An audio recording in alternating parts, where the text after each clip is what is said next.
Hello students, today we are going to discuss about the maternal physiological changes in pregnancy. Okay, to begin with, we will start with the genital organ, which is we will be describing about the physiological changes which are taking place in the genital tract. So let's begin with number one is the vagina. Okay, so in vagina what happens is that under the vascularity of the vagina that is going to increase, which is going to give a bluish tint to the vagina. Ultimately, what happens is this helps in the distensibility of the labor which is going to take place in the future. So this increase in the vascularity and bluish discoloration is going to be called as the Jacquemus sign, okay, which is seen at the 8th week of gestation. Second, what happens is that under the effect of the various hormones, both estrogen and progesterone, predominantly estrogen, what happens is that the glycogen is going to increase and ultimately that gets converted by the Dodolens bacteria into the lactic acid. Ultimately, the pH of the vagina is going to fall, which is going to be around 3.5 to 5, and the chances of the candidal vaginosis is also going to be increased. Okay, it predisposes to even candida albicans infection. Next we talk about is the uterus.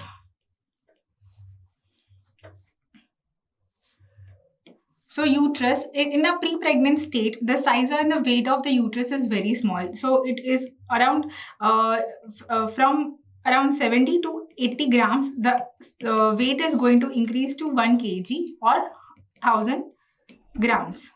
The volume which was 10 ml, it is going to increase to as big as 5000 ml. Okay. Now what happens is that the uterus is going to accommodate the baby for the continuation of the pregnancy. So what happens is there are changes in the muscle layer which is going to take place. So they are going to undergo both the hypertrophy and hyperplasia in early pregnancy, and later on it is going to undergo elongation. Okay, the pattern of arrangement. So let's say this is a uterus and this is cervix, from which the ostia, from which the fallopian tube arises.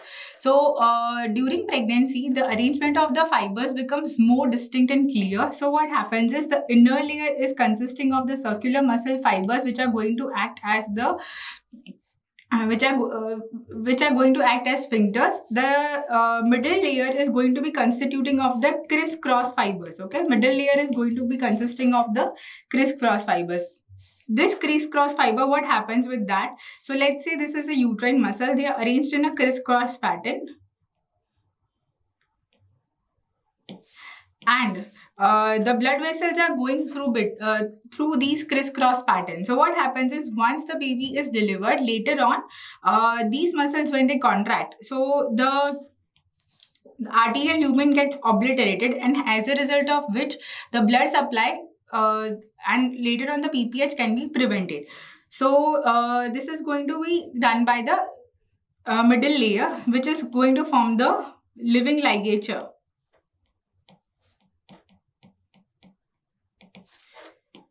Okay, the outer layer of the muscle fibers, they are arranged in the longitudinal pattern. Okay, so this forms the pattern of the arrangement of the uterine muscle fibers. Next, we talk about the blood supply of the uterine muscles. What happens is initially with the flow, which was 10 ml per minute, it increases to as high as 400 to 600 ml per minute.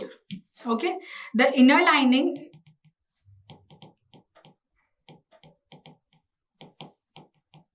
which gets converted into the endometrium is going to get converted into decidua.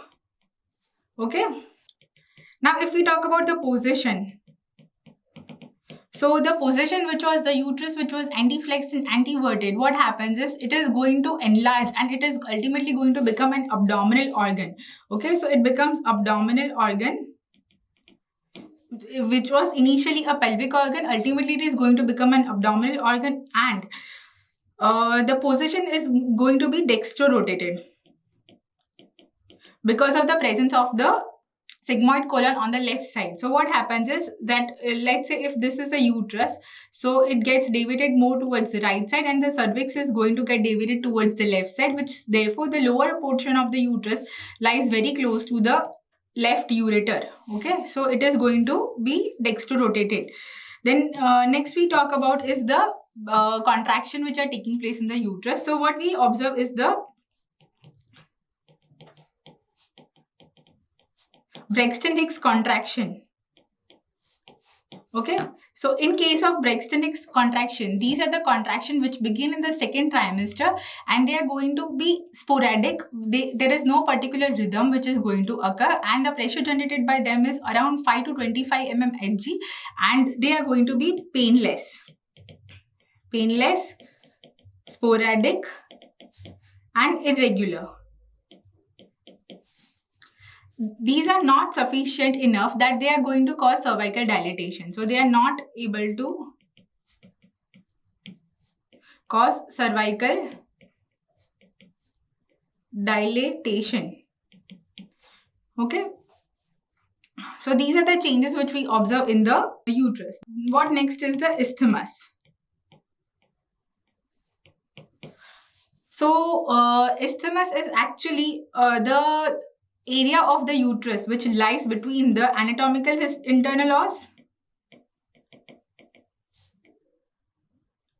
and histopathological internal os. During pregnancy, what happens is this area undergoes enormous elongation. Okay,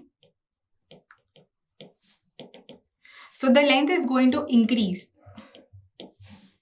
and later on this isthmus is going to form the lower uterine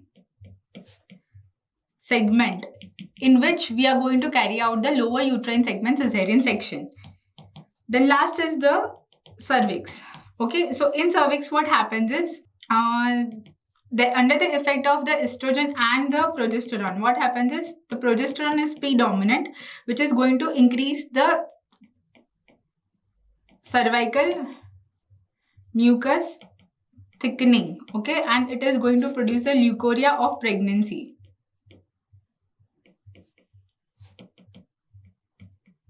The blood supply of the uterus. Okay, so the blood supply of the cervix is also going to increase. Okay, so which is also going to cause the softening of the cervix.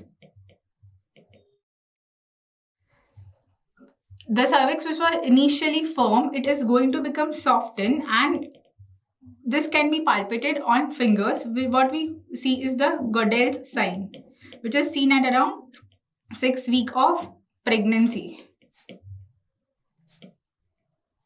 Okay, so these are the changes which are taking place in the genital organs. Then the changes which are taking place in the breast tissue. What happens is the breast actually it is going to prepare itself for the future lactation. So there is increase in the hypertrophy and hyperplasia of the glandular tissue.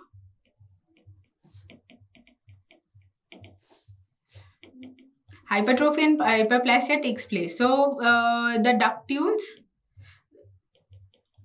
they are going to undergo hyperplasia under the effect of estrogen, and the alveoli, they are also going to increase in the size, and there is hypertrophy and hyperplasia of the alveolar tissue, which is occurring under the effect of both the estrogen as well as the progesterone.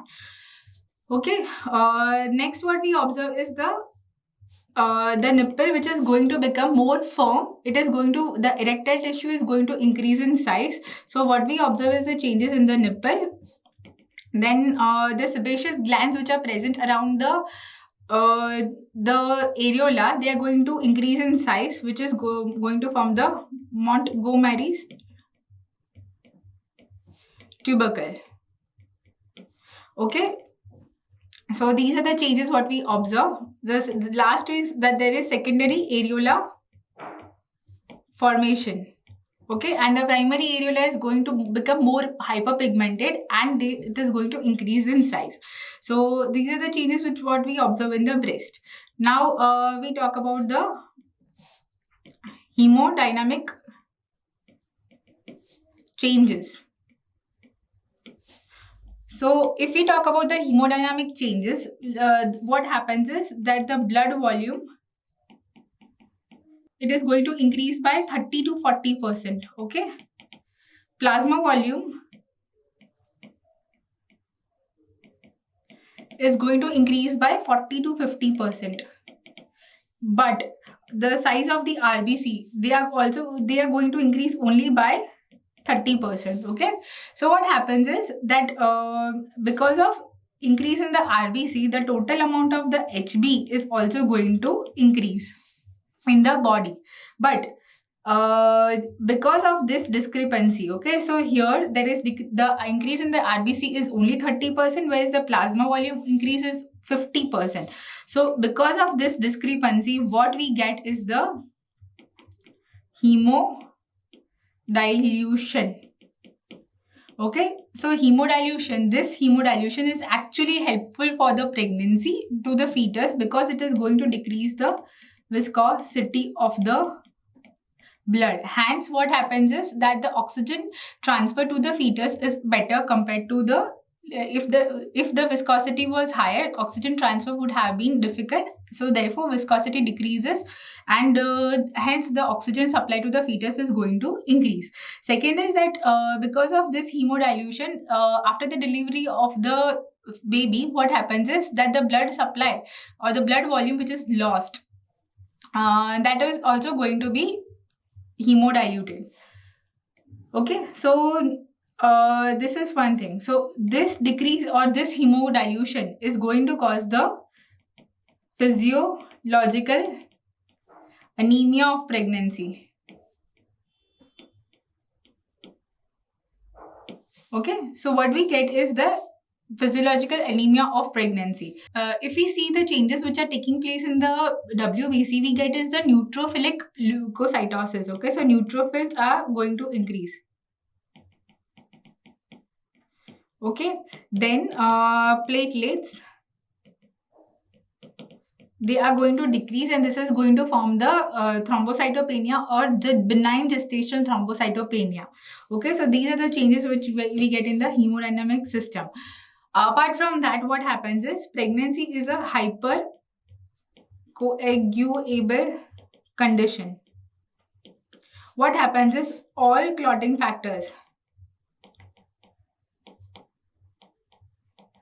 are going to increase except factor 11 and factor 13. So you have to mark this, that factor 13 and 11 are the one which are going to decrease, whereas the rest of all the factors are going to increase in the amount. Now, if we talk about the fibrinogen, that is also going to increase. Okay, so since there is decrease in the viscosity of the blood, increase in the fibrinogen, increase in all the clotting factors, what happens is we get raise in the ESR. Okay, so ESR is on the rise, the comparative, and all these together make the pregnancy a hypercoagulable state, which is making it at the risk of the deep vein thrombosis and the pulmonary thromboembolism. Okay, now next we talk about the cardiovascular system.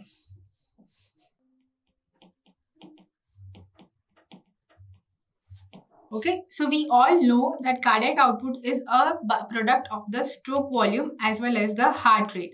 Okay, what happens is since there is increase in the blood volume, the stroke volume is going to increase. Also, the rise in the heart rate takes place by about 10 to 15 beats per minute. Okay, so as a result of which the cardiac output is going to increase. This increase begins as early as the 6th week, and it is carried up to the end of the pregnancy. Okay, during pregnancy, we get a peak at 28th week to 32nd week. Okay, once the labor sets in, so during the first stage of the labor, the cardiac output is going to be more compared to the compared to that during the pregnancy. Okay, then in the second stage, it is still going to further rise because of the uterus is going to push blood into the maternal circulation. And this is going to be maximum once the baby is delivered. Okay. Immediate postpartum period. Okay. So this is going to be maximum. The rise would be at least 40 to 50% once it is in the cut. So after postpartum period, what happens is after 2 weeks, the cardiac output returns to the normal. Okay. Now, if we talk about the blood pressure, the peripheral vascular resistance is going to decrease because of the development of placenta, as a result of which what we observe is the decrease in the diastolic blood pressure as well as decrease in the systolic blood pressure. Okay, so as I mentioned, heart rate is going to increase by 10 to 15 beats per minute. Okay, the blood supply which is going to the blood which is flowing to the cardiac chambers, that is also going to increase in the amount, because of which what we get is the systolic murmurs.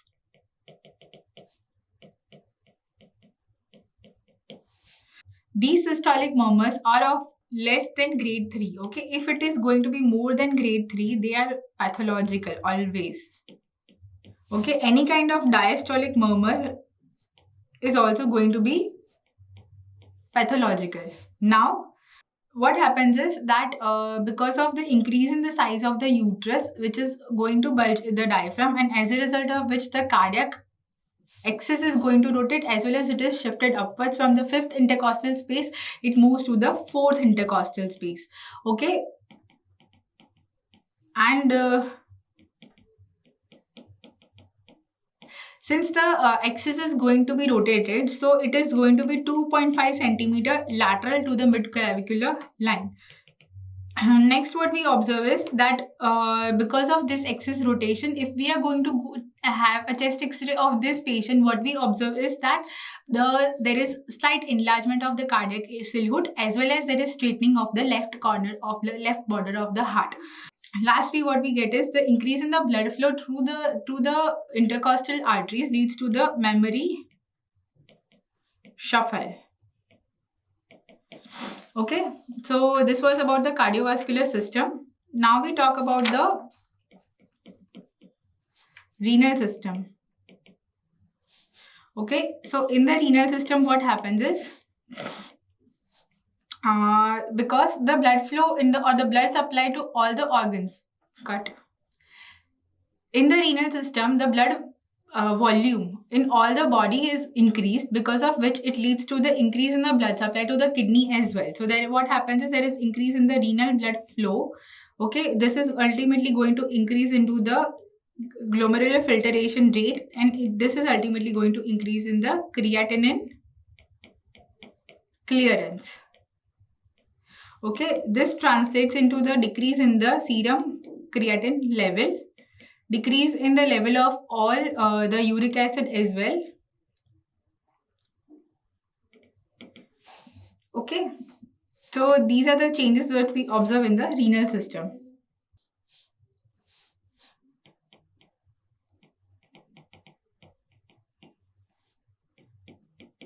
Now we talk about the respiratory system. Okay, so in respiratory system, what we get is the total lung capacity, the functional residual capacity, and the expiratory reserve volume. These three things are going to decrease, whereas the tidal volume, the minute volume, as well as inspiratory capacity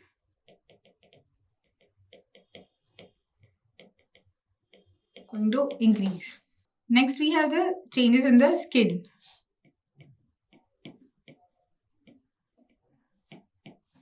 Okay, so in skin, what happens is under the effect of the melanocyte stimulating hormone, what we get is the melasma of pregnancy.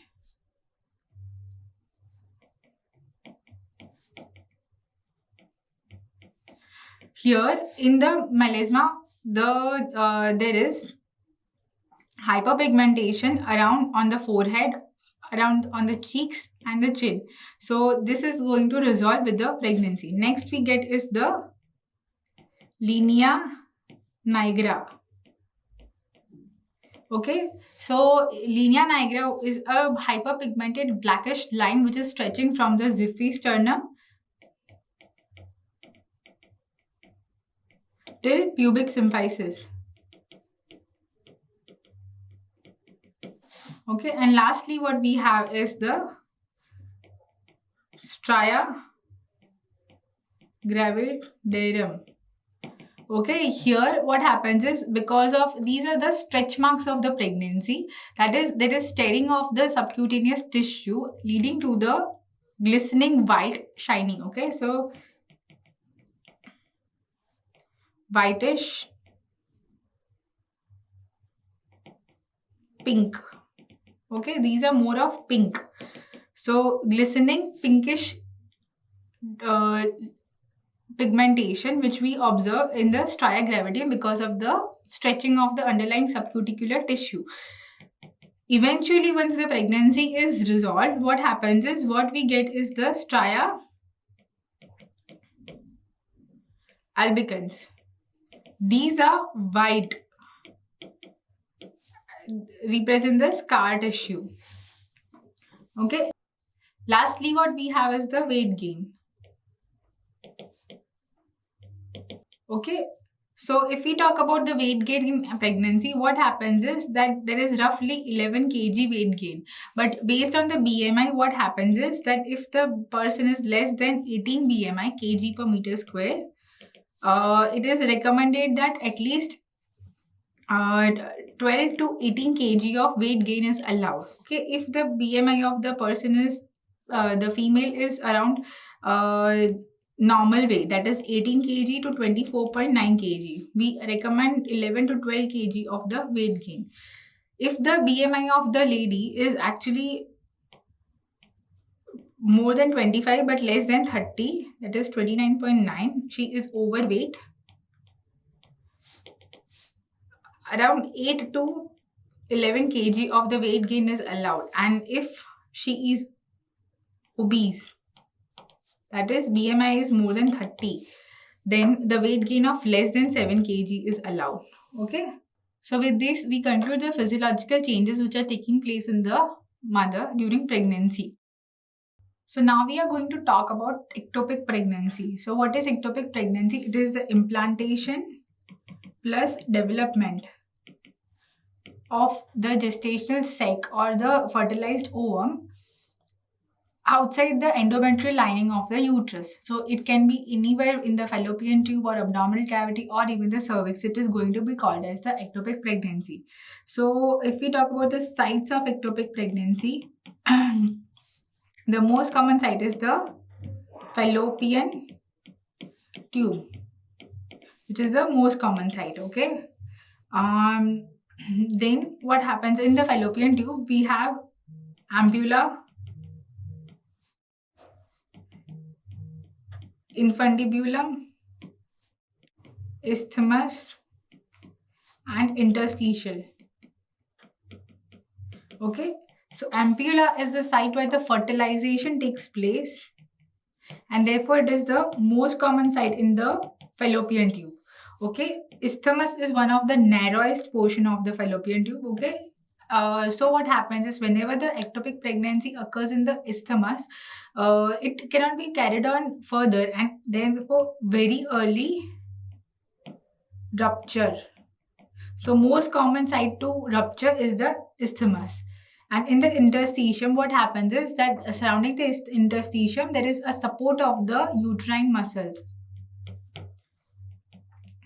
Therefore, what happens is that this pregnancy can be carried as long as around 12 weeks. Okay, later on it is going to cause rupture with torrential hemorrhage. Okay, now there is a term called as the angular pregnancy, which has to be differentiated from the interstitial pregnancy.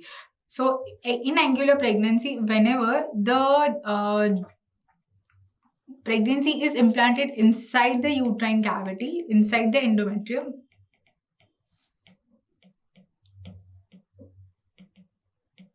but near to the cornua. It actually mimics the interstitial pregnancy. So we need to be differentiating this, because ultimately if we are going to remove the angular pregnancy, there is wastage of the normal intrauterine pregnancy. So what happens is, in the case of the angular pregnancy, there is let's say this is uterus, and this is round ligament, and this is fallopian tube. Okay, so this is the angular pregnancy, whereas this is the interstitial ectopic pregnancy. So round ligament, the location of the pregnancy is related to round ligament. So if the round ligament lies lateral, it is angular pregnancy, and if the round ligament lies medial, it is going to be the interstitial pregnancy. Okay, so this was about the site of the ectopic pregnancy. Now we talk about the risk factors. So risk factors, whenever we are talking about the risk factors, the previous history of ectopic is the highest risk factor. With one ectopic, it is going to be 10% increase, and in the second ectopic, 2 history of ectopic pregnancy, the risk increase is as high as 25%. Then there are infections plus PID, which is going to lead to adhesion and the distortion of the tubal anatomy. So infection with the chlamydia or gonococcal infection, or it could be tuberculosis. Okay, so this is going to increase the risk of the tubal ectopic pregnancy. Next comes is the surgery. So any kind of the surgery which is taking place in the tube, leading to the distortion of the anatomy again. Even the tubal decanalization is going to lead to the risk factor of ectopic pregnancy.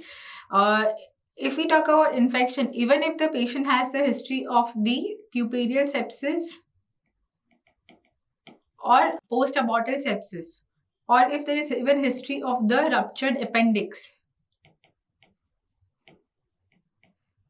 it is going to lead to the increased risk of ectopic pregnancy. Okay, then there might be congenital anomalies of the uterus, of the fallopian tube, which is going to lead to increase in the risk of the ectopic pregnancy. The changes such as the salpingitis ischemica nodosa.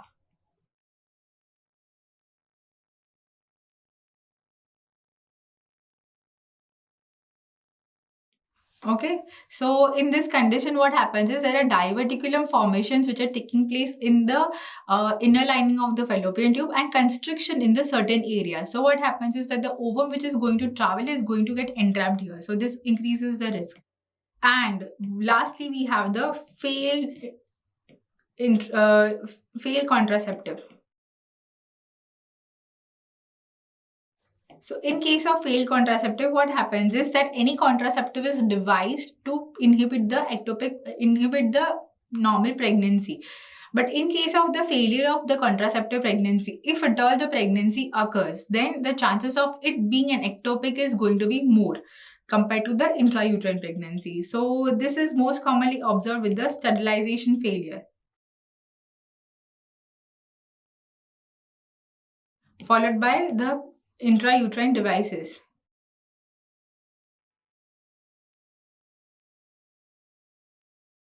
And lastly, we have the progesterone only pills. If we talk about the intrauterine devices, what happens is that the chances are higher with the Mirena or the progesterone containing devices, followed by the intrauterine copper devices. Okay. So now, how is the ectopic pregnancy patient going to come to you? So this can be an incidental finding, or it can be patient comes to the emergency labor room with the history of the ruptured ectopic. So the patient would have a history of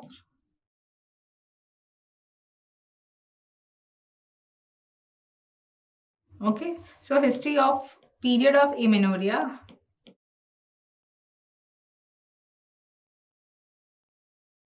plus pain.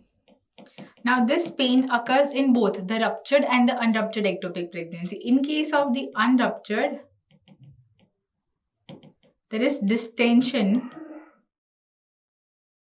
of the fallopian tube. This is going to lead to the pain. Fallopian tube is an extremely sensitive organ. And in case of the ruptured ectopic pregnancy, what happens is there is, because of rupture and hemoperitoneum, it is going to lead to the pain. Okay, now if there is hemoperitoneum,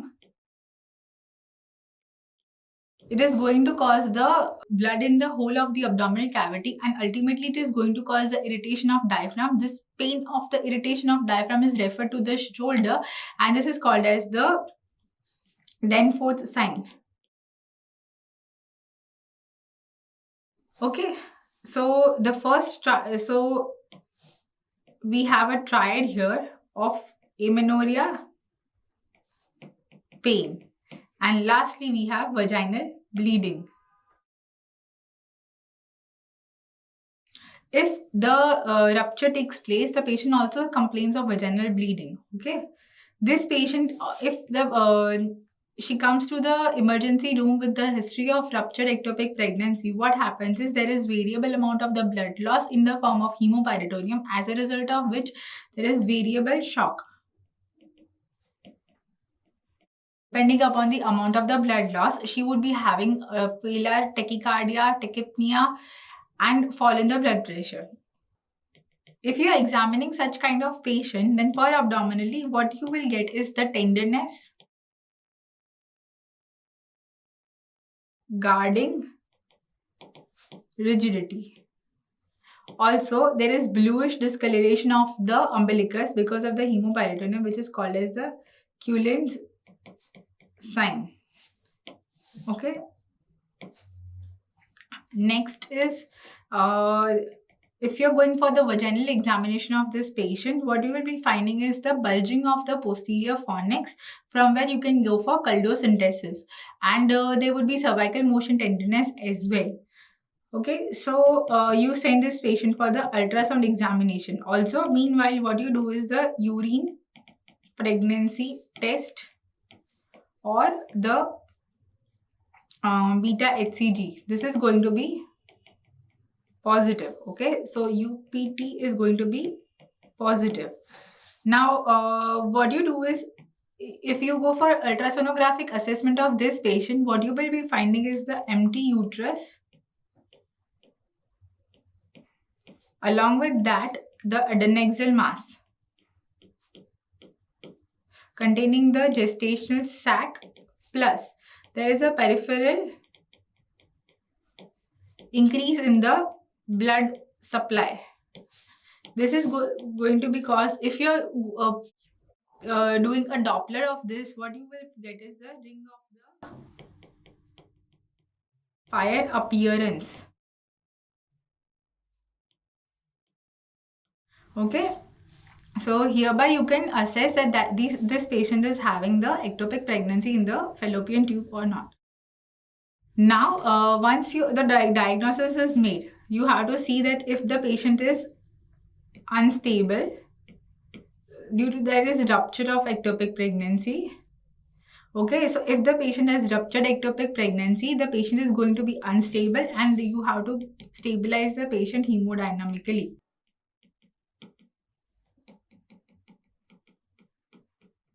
Side by side, what you also need to do is that arrange for the 2 large bore IV needle you have to insert. You have to initiate the ringal solution and arrange for the cross matching and the blood transfusion. Also, the definitive treatment is going to be laparotomy followed by salpingectomy. Okay, so this is going to be the definitive treatment. Now, if the patient is having unruptured ectopic pregnancy, what you need to do is that we can have medical management of the, or we can go for the surgical management. Okay, for medical management, we need to do it by methotrexate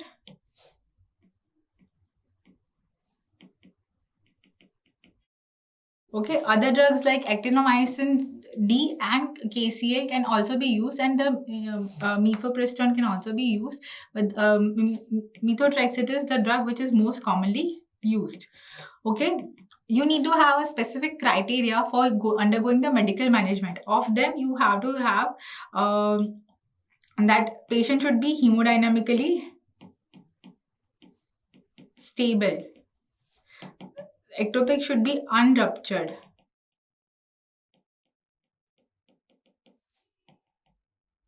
Okay, the beta HCG level, it should be less than 5,000.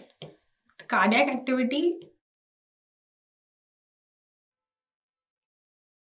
should be absent, and lastly the size of the ectopic should be less than 4 centimeter. Okay, and the blood investigations such as LFT, RFT, complete blood count, all should be within normal limits. Okay, so once we have planned that the patient is undergoing the medical management, we have to give the methotrexate in the dose of 50 grams per meter square of the basal surface area of the body, and you have to repeat the blood investigations the following day, and also beta HCG is to be noted down. Okay, so beta HCG is again measured on the 4th day as well as the 7th day.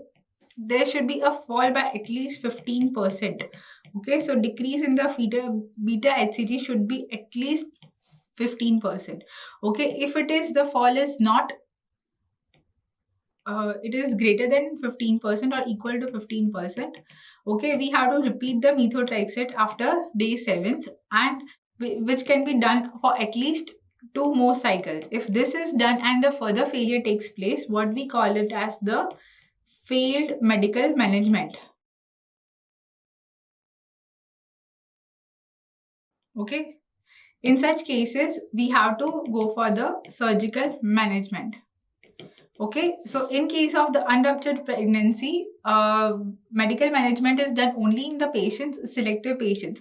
If this criteria of the methotrexate medical management is not fitting in that patient, we have to obviously opt for the surgical management, where we have following options. One is the salpingectomy, that is complete removal of the ectopic part of the tube. Okay, the rest is the salpingostomy. Okay,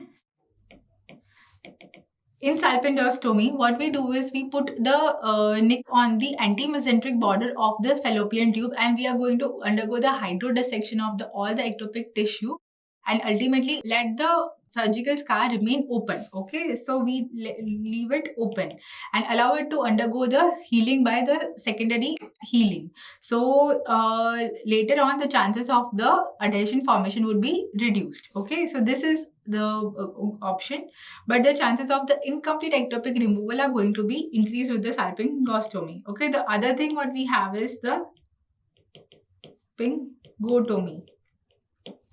Okay, where we are, the only difference between salpingostomy and salpingotomy is that we are going to close the fallopian tube incision which we had kept, and lastly what we have is the milking, which is rarely done. Okay, so future chances of the ectopic pregnancy would be highest with the case of the expectant management more than the salpingostomy, and lastly with the methotrexate. Then we have ectopic pregnancy in the areas apart from the fallopian tube.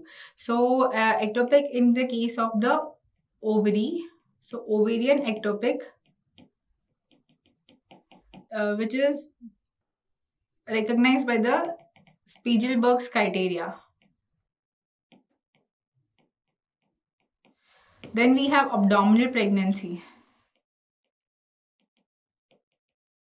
Abdominal pregnancy is characterized by the Studie-Forth criteria. And lastly, we have cervical pregnancy,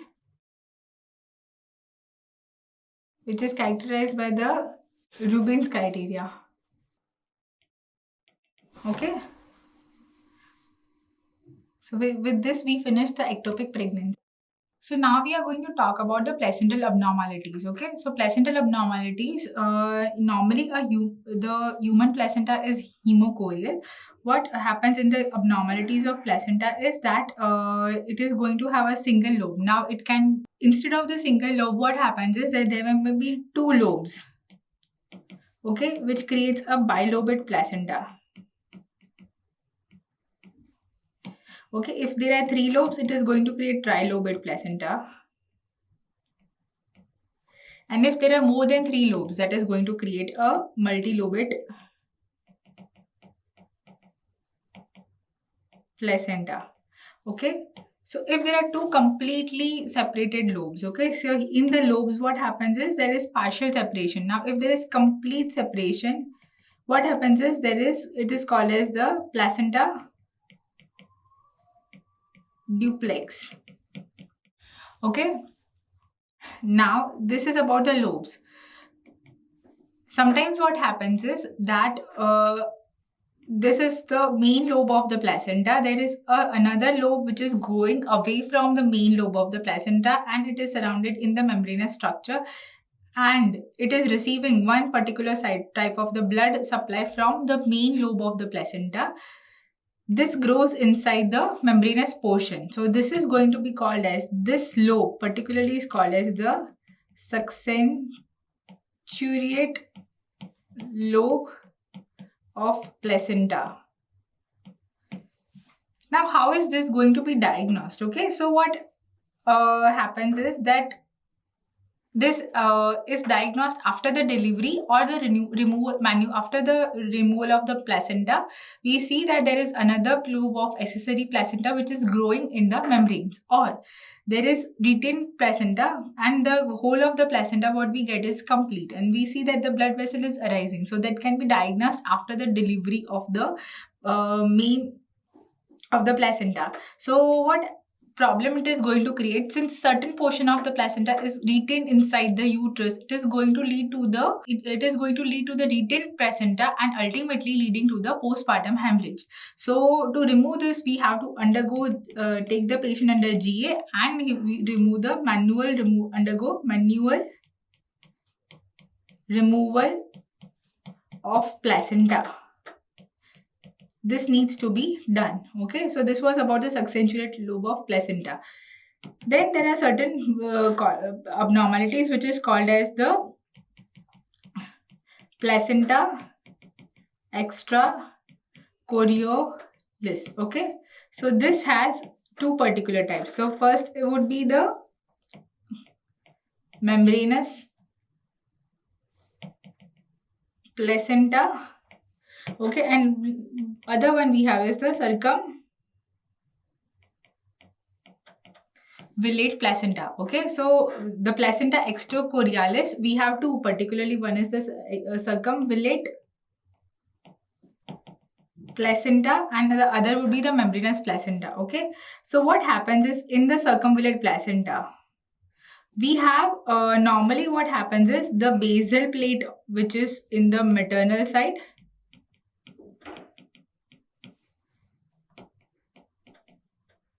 On the fetal side, we have the chorionic plate.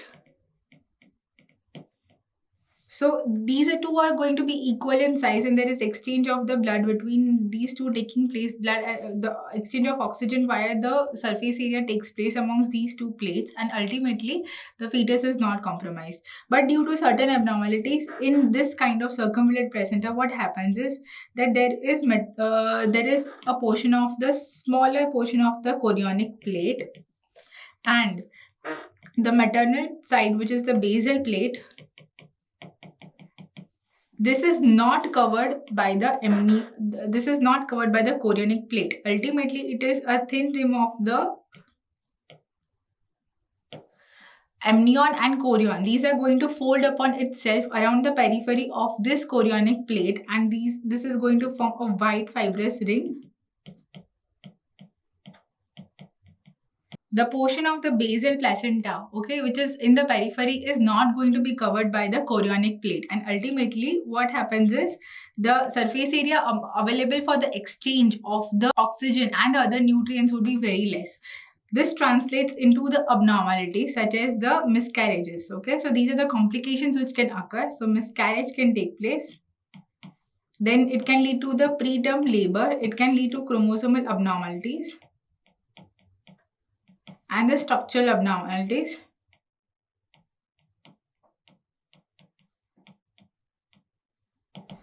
This can even lead to the intrauterine growth restriction, that is IUGR, okay, and antepartum hemorrhage. So this would be the complications which are occurring with the circumvallate placenta.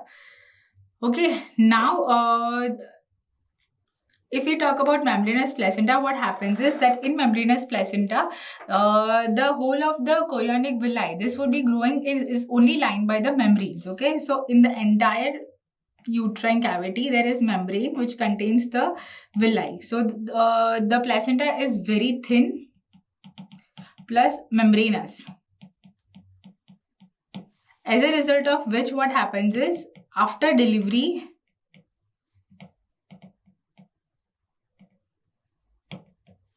difficulty in the separation of this membranous placenta takes place and ultimately leads to the PPH. Okay, so difficult separation.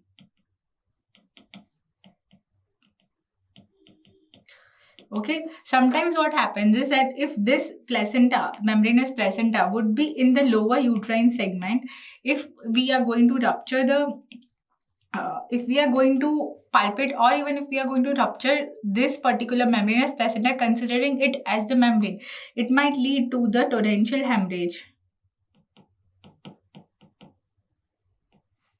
if lower segment.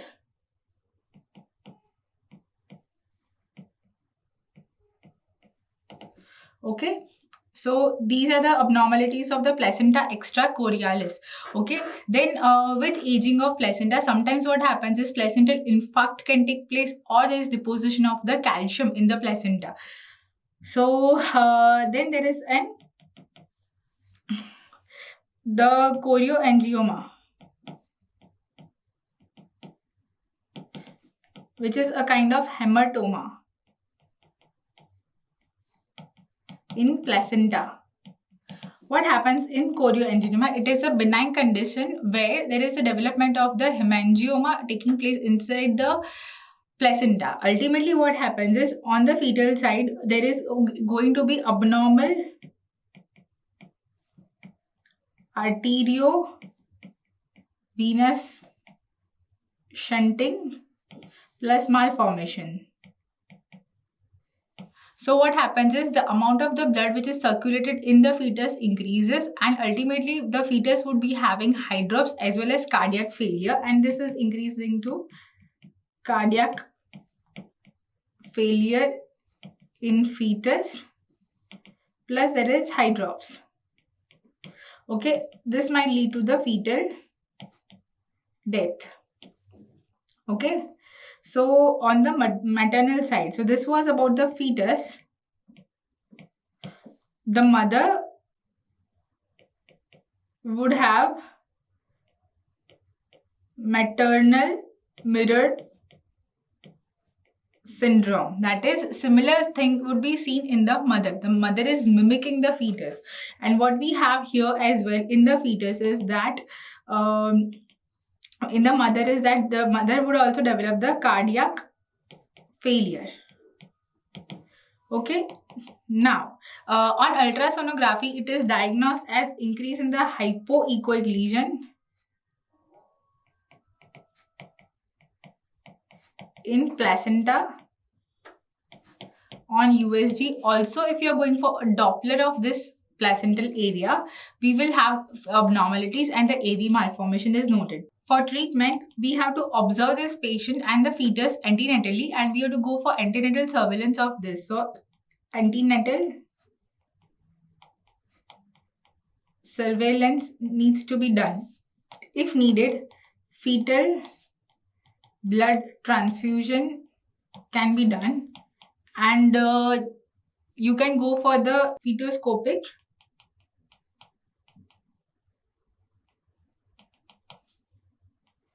coagulation of this particular hematoma can be done. Okay, by the use of the chemical coagulation can also be done. Now we talk about the gestational trophoblastic diseases. Okay,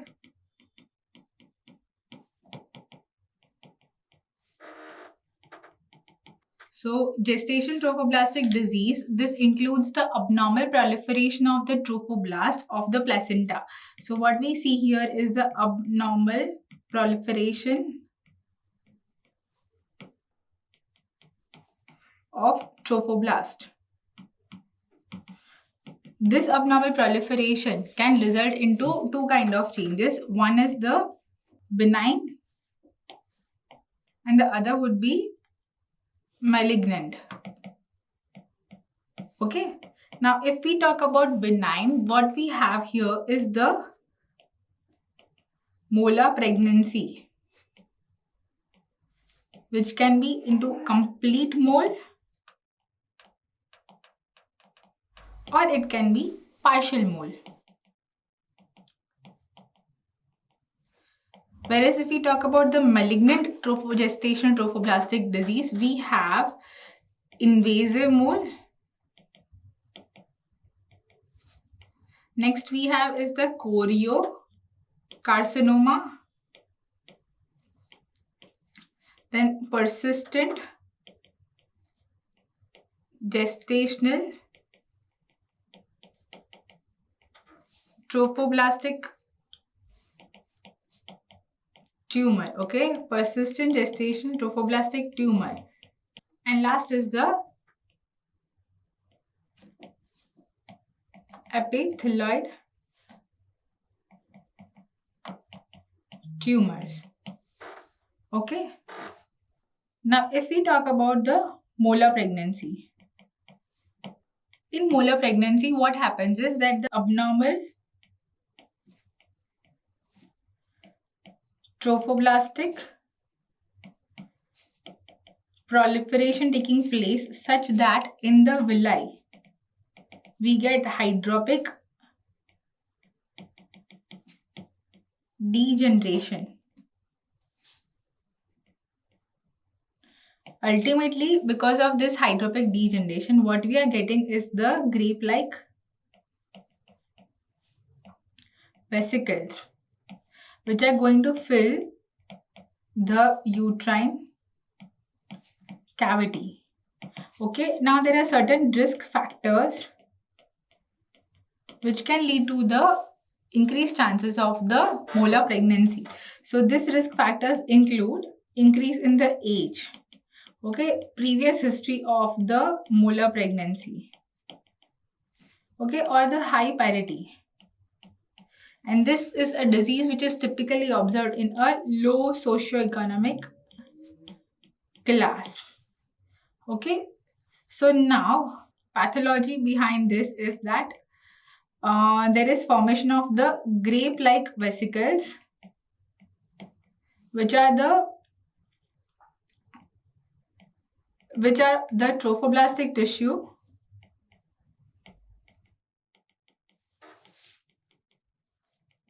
with the hydropic degeneration. And this hydropic degeneration, what happens is because of the rapid filling, rapid proliferation,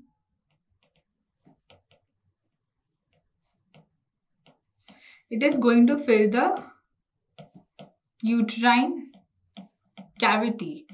Ultimately, it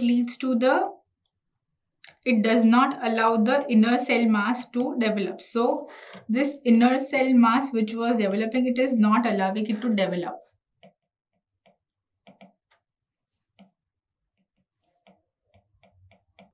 So depending upon the development, so if few fetal parts develop, few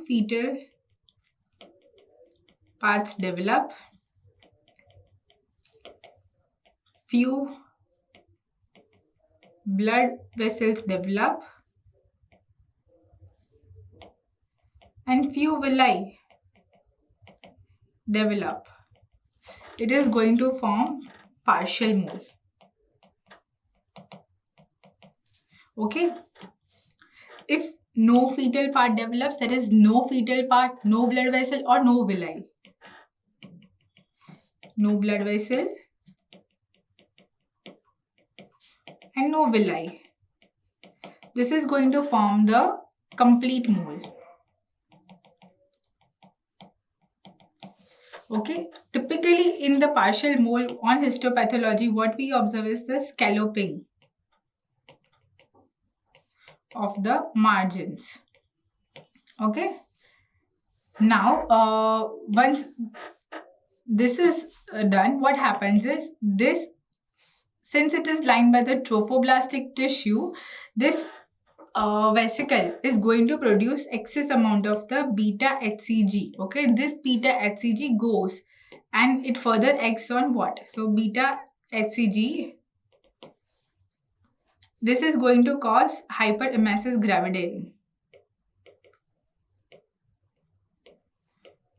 gravidarum. Okay, so excessive nausea and vomiting is seen. Second is it is going to go and stimulate the ovaries, which is going to produce the theca lutein cyst. These are typically bilateral and they are less than 6 centimeter in size. Okay, these are going to spontaneously resolve once we are going to treat the primary disease. That is, we are going to remove the molar ectopic. Second is it is the alpha subunit is similar to that of the TSH. As a result of it, it is going to cause the stimulation of the thyroid gland, ultimately leading to the hyperthyroidism. Okay. Now what happens is that since there are the follicles or vesicles which are rapidly growing, they are going to cause the rapid proliferation and the rapid enlargement of the uterus, which is out of the size, it is not corresponding with the size of the gestation, it is going to be much larger than that.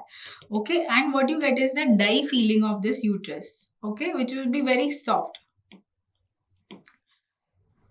So these are what is seen in the case of the ectopic pregnancy. Now, if you want to differentiate between the complete mole and partial mole, what is the difference? That what you get here in the partial mole would be the dispermy followed by dientry. This is the phenomenon, which means what? There is a single ovum and there are two sperms which are going to fertilize it, and as a result of which the chromosomal number would be 46XXY or 46XXX. Okay, on the contrary, what you get in the case of the partial mole would be the androgenesis. Which means what? There is a ovum which does not have any kind of the chromosomal material in the ovum. It gets fertilized by a single sperm and the genetic material of this sperm is going to replicate.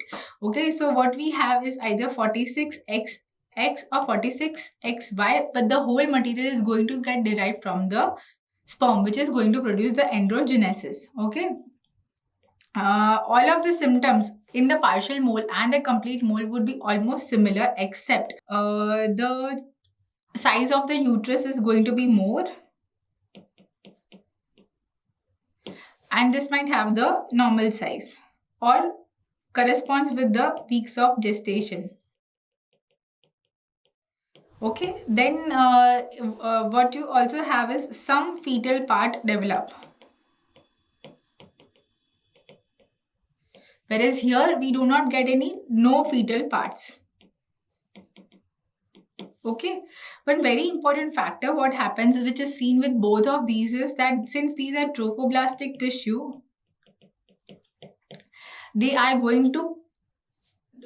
do not cause the invasion into the spiral arterioles. They are not invading, as a result of which these spiral arterioles. So normally what happens in pregnancy, in the second trimester, the spiral arterioles are invaded by the trophoblastic cells and ultimately get converted into a high flow, low resistance as well as low pressure channels. Okay, this does not take place in case of molar ectopic pregnancy, and as a result of which these patients are highly predisposed to the preeclampsia. Okay. So along with the above mentioned features, what we also see is the development of the preeclampsia. Now, on diagnosis. On diagnosis, the patient comes to us with the complaint of the history of amenorrhea, with the passage of the vesicles per vagina. Okay, so she is going to pass vesicles which comes with the complaint, and we are going to see the snowstorm pattern. This is going to diagnose the complete mole or the partial mole. So it just gives the diagnosis of the molar pregnancy. The final diagnosis, whether it is a complete mole or the partial mole, it is done on the histopathological examination. Okay, so confirm this material. Now the treatment of this patient is, you have to go for the suction and evacuation. Once we start the suction and evacuation, uterus is very atonic and flabby, for which we need to give oxytocin to the patient. Okay, once the uterus gains, after starting the oxytocin, the uterus gains tone, what we need to do is a gentle curettage with the blunt end of the curette of about 10 to 12 mm in size. Okay, and we have to scrape all the material which we get. This is material is sent for the histopathological examination. Okay, the next what we have is the hysterotomy or the hysterectomy. So hysterectomy is actually not needed. Hysterotomy is not at all advised. Okay, hysterectomy may be needed, that is removal of the uterus. Okay, this, that is hysterectomy, is done only in the condition of the intractable bleeding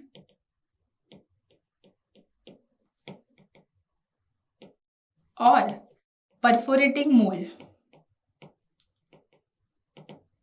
Okay, so these are the conditions where you are supposed to do hysterectomy. Rest all suction curettage would do. Suction and evacuation would do. Now, once the patient is treated and material sent for histopathological examination, what we need to do is the surveillance of this patient. This is done with the, after 48 hours you have to measure the beta HCG level. Okay, once this is done, you have to repeat weekly beta HCG, and every week you have to go for the measurement of the beta HCG, and then you need to have at least 3 consecutive normal level of the beta HCG. Once we get this, what we need to do is, you have to go for monthly surveillance of the beta HCG for at least 6 months. If these levels are remain in normal, then we can ask the patient, then the patient can be allowed to undergo pregnancy. Okay, so meanwhile in this period we have to advise contraception to the patient,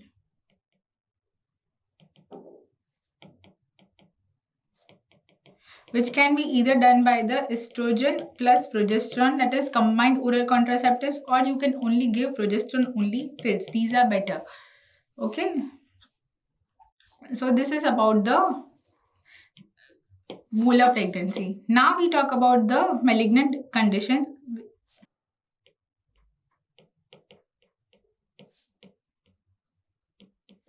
Okay, to begin with, we have invasive mole,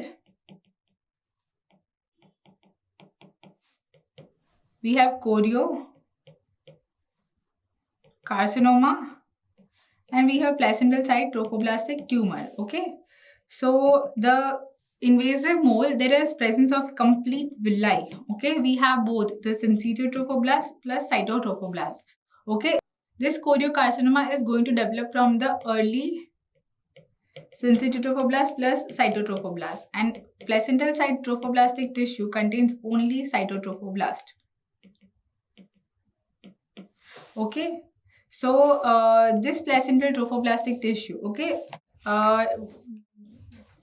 the invasive mole, the tumor marker is beta HCG. Here also we have beta HCG, but in case of the placental site trophoblastic tumor, you have the free beta HCG, which is seen only in the 30% of the cases. Plus, the tumor marker is the human placental lactogen. Okay. Now, this choriocarcinoma can arise from even molar pregnancy, from a full-term pregnancy, from abortion, and from the ectopic pregnancy. Highest chances of choriocarcinoma arising would be from molar pregnancy. So this is going to lead to the 50% chances. Then the 25% chances are from the abortus, and 20% we have from the full-term pregnancy, and 5% we have from the ectopic pregnancy. Okay, malignant condition which is developing after the molar pregnancy would be the invasive mole. Okay, so if a patient had a molar pregnancy, then most common complication or the malignant condition she can develop would be the invasive mole. Okay, now in case of invasive mole, what happens is this trophoblastic abnormal tissue, this invades myometrium. Okay, because of which what you need to go is the hysterectomy. So treatment in this condition would be hysterectomy. Similarly, for the placental site trophoblastic tumor, what we have is this particular tumor is resistant to the chemotherapeutic agents, and therefore the surgical treatment in the mode of the hysterectomy is preferred. Okay, this is not the condition in the case of choriocarcinoma. Choriocarcinoma is going to metastatize to various organs. Okay, so most commonly lung, followed by vagina, followed by liver, and followed by brain. Okay, so these are the places where it is going to get metastasis. In the lungs, what it is going to produce is the X-ray abnormality. So we go for the chest X-ray of this particular patient. If she has metastasis to the lung, it will be producing the cannon ball opacities, plus also snow storm pattern on X-ray. Mind well, this is on the X-ray and not on the ultrasound. In the case of the H mole, complete mole, we get it in the abdomen, in uterus, and the ultrasound, and this is on the X-ray. So this occurs when alveoli are involved. Okay, and patient might also have the pleural effusion. So these are the findings which are seen on the chest X-ray. Vagina, it produces the abnormal bluish purple structure, and on liver and brain, it can also lead to the metastasis. So the treatment would be with the chemotherapeutic agents. Okay, so what we have is the chemo.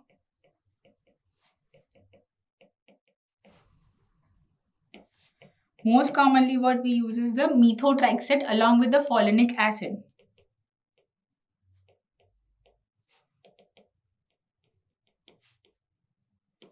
Okay, methotrexate is given on day 1, 3, 5 and 7, and folinic acid is going to be given on 2, 4, 6 and 8th day.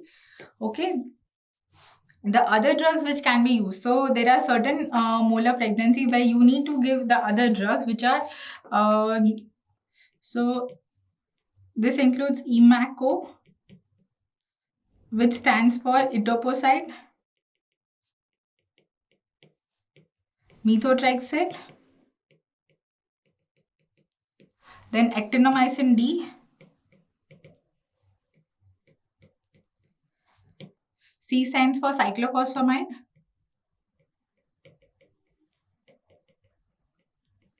and O stands for oncovorin or vincristine. In this condition also, if the patient is having the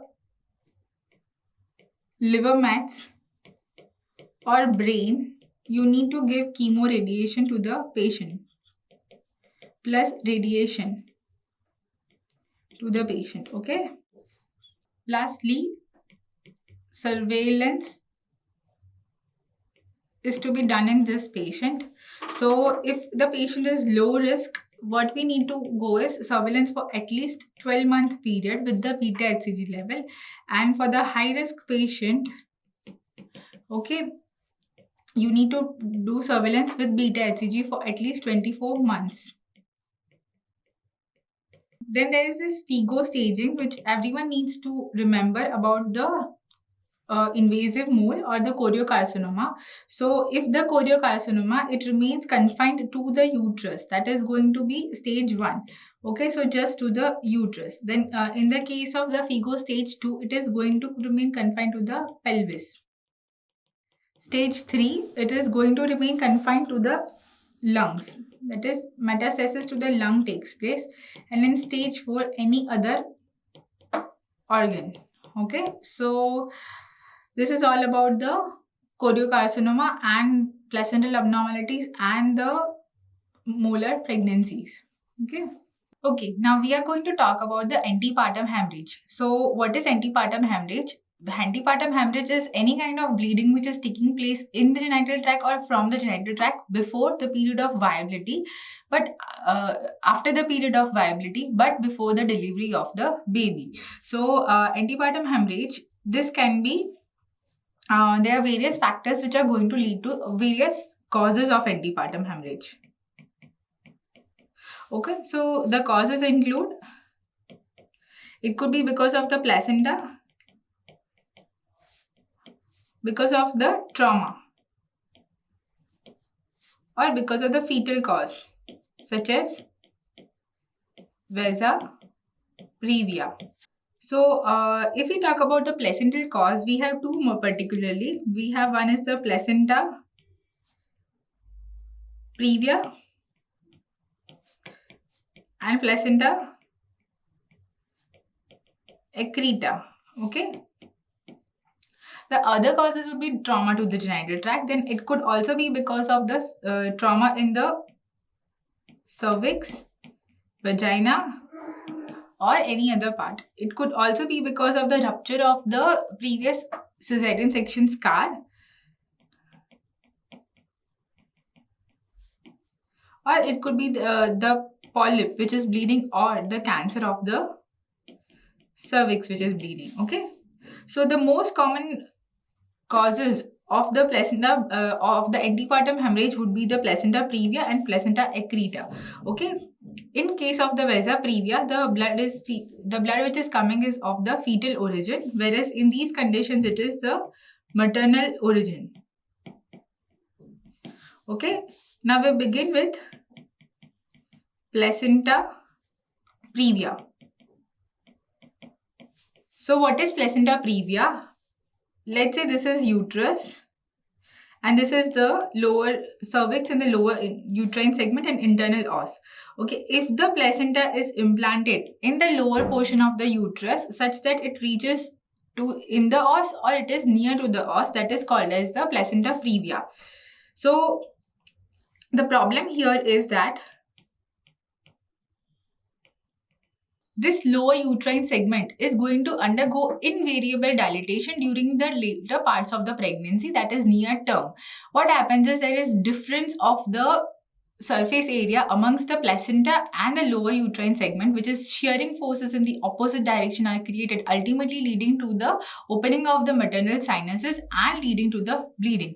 So the bleeding which we observe here is inevitable. Okay, so now there are types of the placenta previa. So the according to the latest current classification, we define as it is placenta previa total or partial, and we have the low lying placenta. Okay, in case of the placenta previa total, what happens is that the placenta is going to completely cover the os. Okay, it is going to completely cover the os. In case of the partial placenta previa, the placenta is going to cover the os partially. Okay, so this is placenta and this is os. It is going to cover partially. In case of the low-lying placenta, what happens is that it is not covering or touching the os, but it is within 2 centimeter of the periphery of the os. 2 centimeter of the os. Okay, in the old classification, one very important thing is the type 2B posterior placenta. In the old classification. Here, the problem here is that the placenta is going to lie posteriorly as well as in the lower segment. So, it is going to interfere with the engagement of the fetal head. Okay, suppose let's say the engagement is not going to take place, and let's say we allow the patient to undergo the spontaneous labor. If this goes, what happens is it is going to the head, the lower portion of the fetus or the presenting part is going to compress the placenta, ultimately leading to the compromise to the fetus as well. So as a result, this is called as the dangerous type of the placenta previa.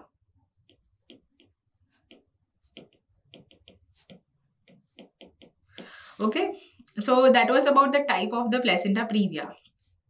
Now, what are the clinical features of this? Okay, so what we have is in the later months of the pregnancy, since the lower uterine segment is going to dilate, what we have is the inevitable bleeding. Okay, so once the bleeding takes place, what happens with the help of the thrombin and the uterine musculature, this amount of the bleeding is going to get controlled just to be present later. So the bleeding here is going to be recurrent. Okay, recurrent bleeding, and the patient is not going to have any pain or there is no reason to it. So the bleeding here would be painless and causeless. Okay, so these are the characteristics of the bleeding in case of the placenta previa. This bleeding occurs from the maternal sinuses, hence it is going to be red, fresh blood. Okay. So the first episode is going to be called as the warning hemorrhage, which is relatively small, followed by a later on just to become a more torrential hemorrhage. Large amount of the bleeding. Okay, now if you're going to assess this patient, depending upon the amount of the blood loss, the vitals would be altered. So she can be she may be in shock if the blood loss is very high. Okay, so vitals are going to be altered. Then if you're going to assess this patient per abdominally, what you notice, the high floating head, because the placenta is in the lower uterine segment as well as might be covering the os, and this does not allow the engagement of the fetal head to take place, because of which what we get is the high floating head. Next, if you're going to assess the fundal height, it is in the corresponding with the weeks of gestation. The fundal height does not get affected. And lastly, what we have is the fetal heart sound is not affected. So fetal heart sound would be present, in contrary to the abruption.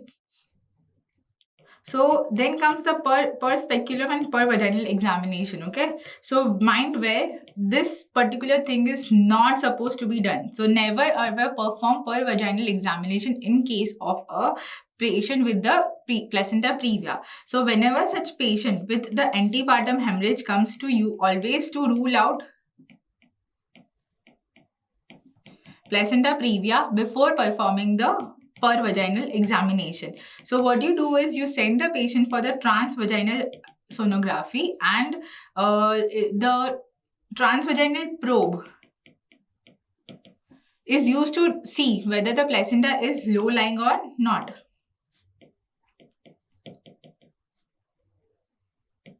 Okay, so always rule out that the placenta is low lying or not with the help of the transvaginal probe.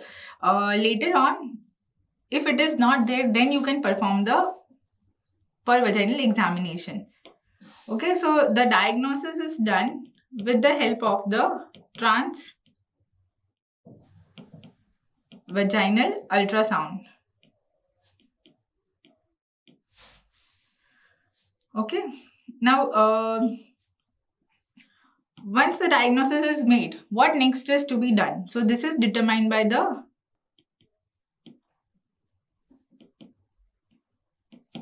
it depends upon the patient's general condition. Okay.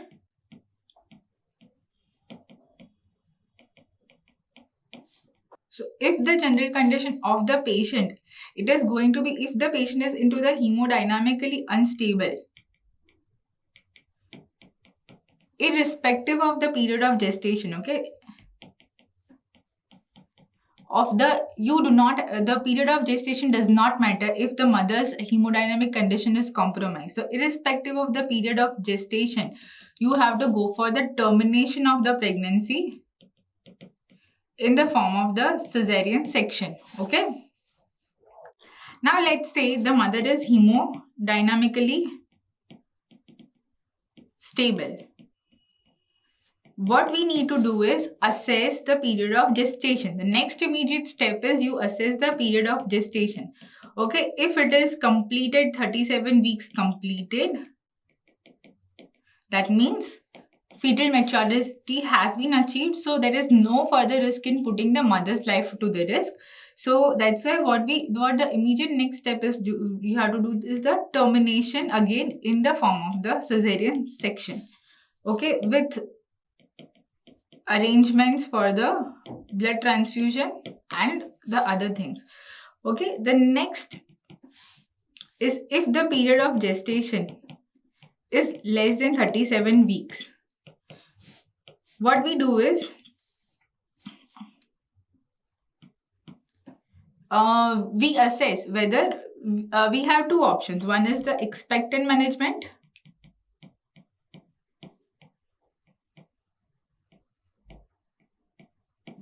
and the other is the active management. Expectant management is called as the McAfee-Johnson's management. Okay, so here what we are going to do is we are going to prolong the pregnancy until we achieve the fetal maturity, that is the 37 weeks are completed. So we have to take pregnancy till this without putting the mother's life at risk. Okay, you have to ensure that there are certain phases. So if the patient is in labor, if the mother is hemodynamically unstable,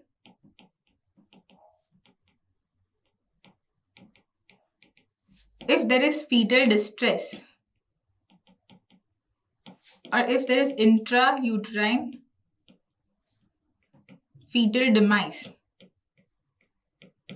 or the fetal is congenital abnormalities which is not able to survive such congenital abnormalities.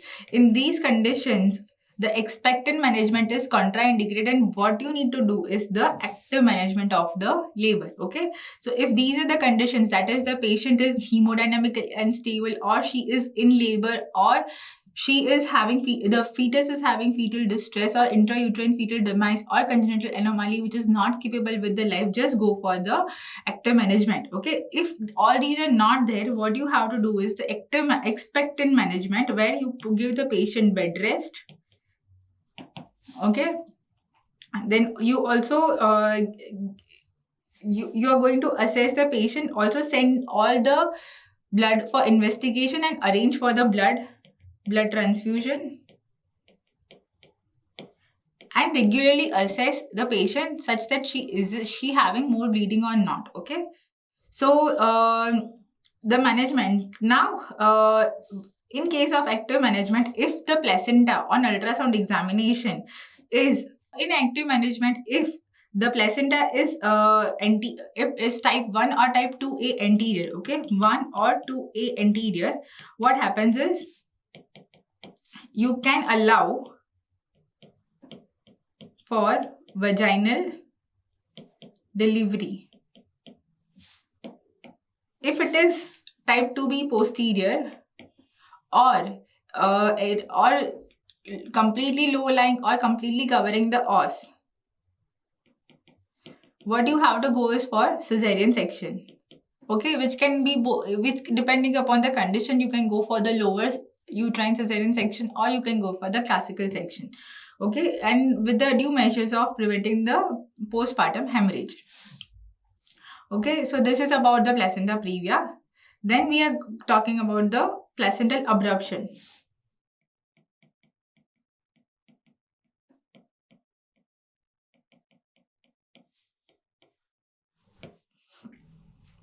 Now, what is placental abruption? So, the differentiating feature between placenta previa and placental abruption is that here the placenta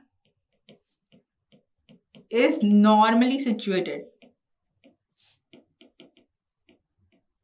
in the upper uterine segment. Okay, and there is premature separation,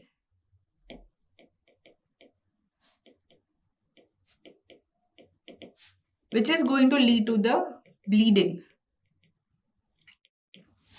Okay, so there is the placenta which is normally situated and its premature separation occurs, which is going to lead to the bleeding. Now, what are the causes which are going to predispose? So there are certain causes which are going to predispose to the antepartum hemorrhage due to placental abruption. So causes includes, most important is the gestational hypertension or hypertensive disorders of pregnancy, preeclampsia, previous history of abruption. Okay, so this is very important factor, previous history of abruption and preeclampsia. The other factors would be if the placenta is in larger size, that is there would be diabetes mellitus or there would be Rh negative pregnancy. Then if there is sudden decompression,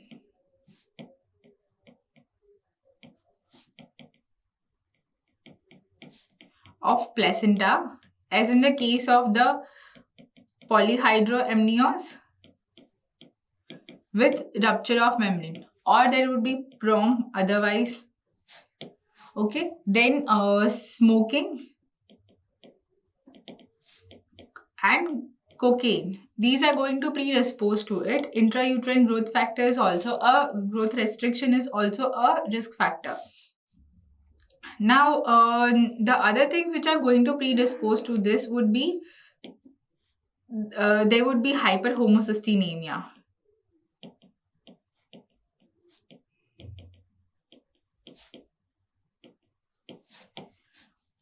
Single umbilical artery in the placenta is also going to, and any other kind of placental abnormality such as accentuated placenta, any condition which is going to lead to the placental abnormality, this everything is going to predispose to placental abruption.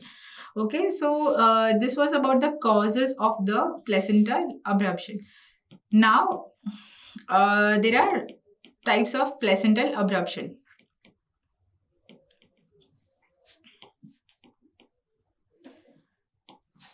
So what happens is that, let's say this is the uterus.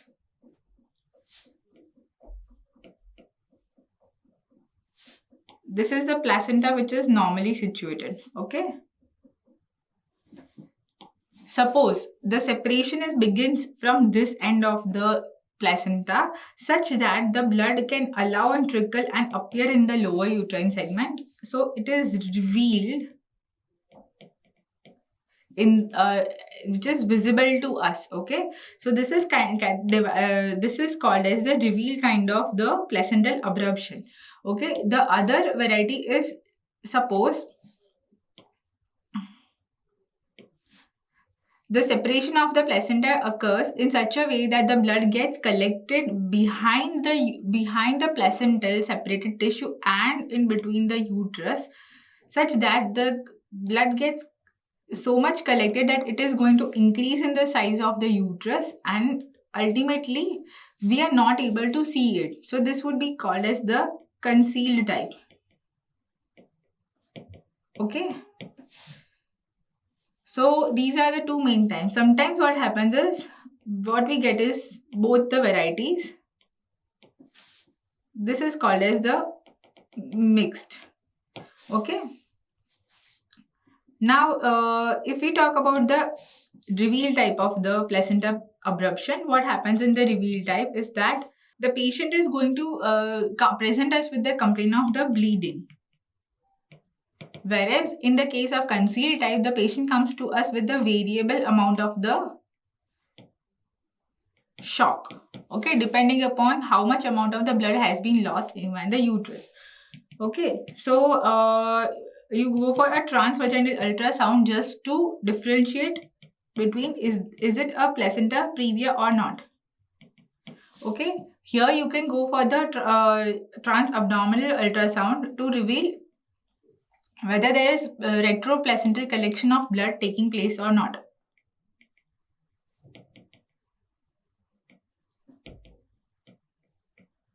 Okay, so what happens is in that, in case of the concealed type of the hemorrhage, the uterus would, the blood would eventually seep into the layers of the uterus, and what happens is, what we get is, sometimes on the cesarean section we are going to get port wine color of patches. Okay, so port wine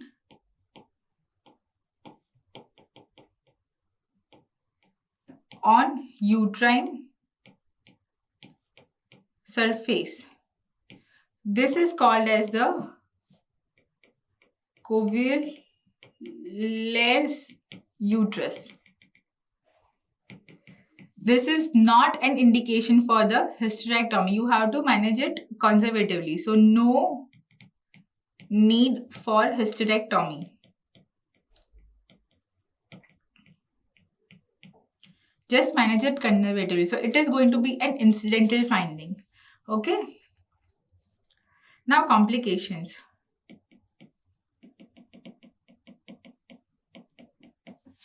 So this is going to affect kidney, leading to the decreased urine output because the blood is lost. So ultimately the patient is in shock and it is going to cause the renal failure or the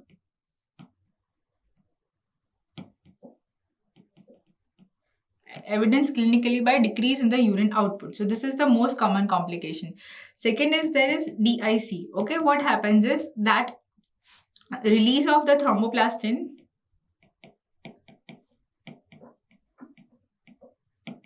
takes place into the circulation, which is leading to the sudden consumption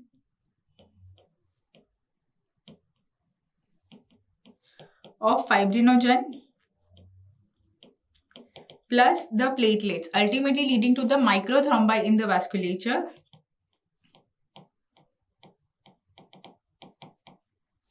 and activation of the fibrinolytic system, leading to the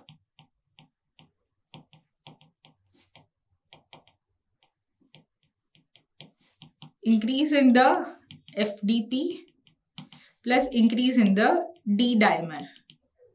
Okay, fibrinogen degradation products are going to be increased and D dimer is going to increase, and what we get is the decrease in the fibrinogen.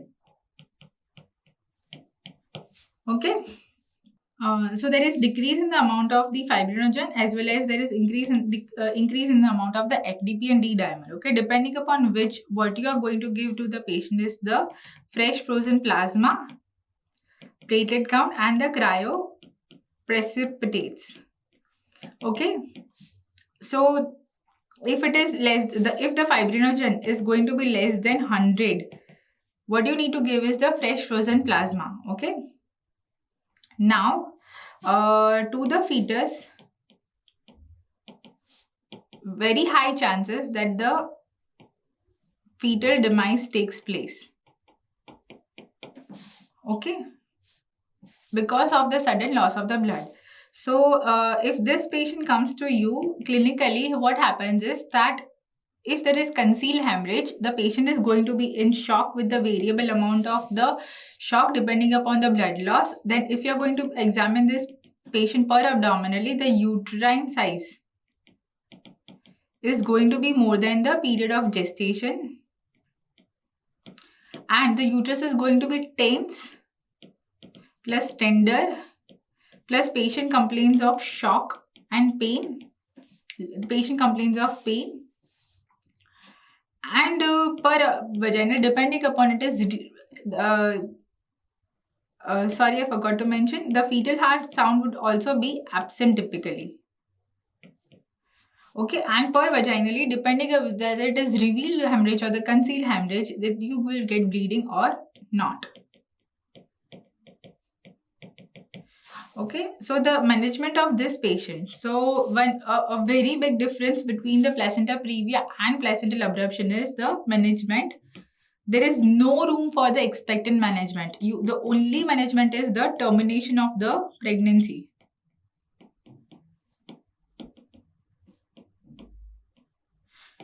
So this is going to cause the damage to the fetus as well as the mother. Therefore, we are going to terminate this pregnancy. So the preferred mode is vaginal delivery with rupture of membrane plus oxytocin. Okay, for very few indications, if there is non-progression of labor, or if there is contracted pelvis, or there is fetal distress developing, then only, or the fetal maturity is less than 32 weeks, we would be taking cesarean section. Otherwise, the preferred mode of delivery is the vaginal delivery. Okay, lastly, we have the vasa previa. So in the vasa previa, the blood which is coming from is from the fetal vessels. Sometimes what happens is the fetal vessels are traveling through the lower part of the membranes, and the rupture of membrane leads to the bleeding from the fetal tissue. So fetal blood vessels. As a result of which, what we get is the bleeding which is taking place from the fetal. This blood is going to contain a large amount of the fetal hemoglobin, and thereby the Singer's alkaline denaturation test is used to distinguish this from the maternal blood. Okay. Now we talk about the postpartum hemorrhage. So in postpartum hemorrhage, we need to understand what is third stage of labor.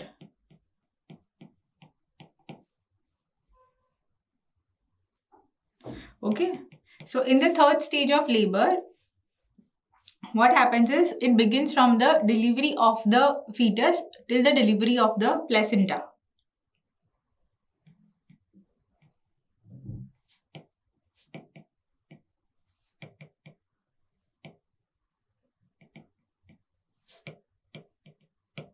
The average time which is taken would be 30 minutes in the primary, and it would be 15 minutes in the case of the multi. But because of there is a protocol of the active management of the third stage of labor, that is AMTSL, it is going to be reduced to as short as 5 minutes.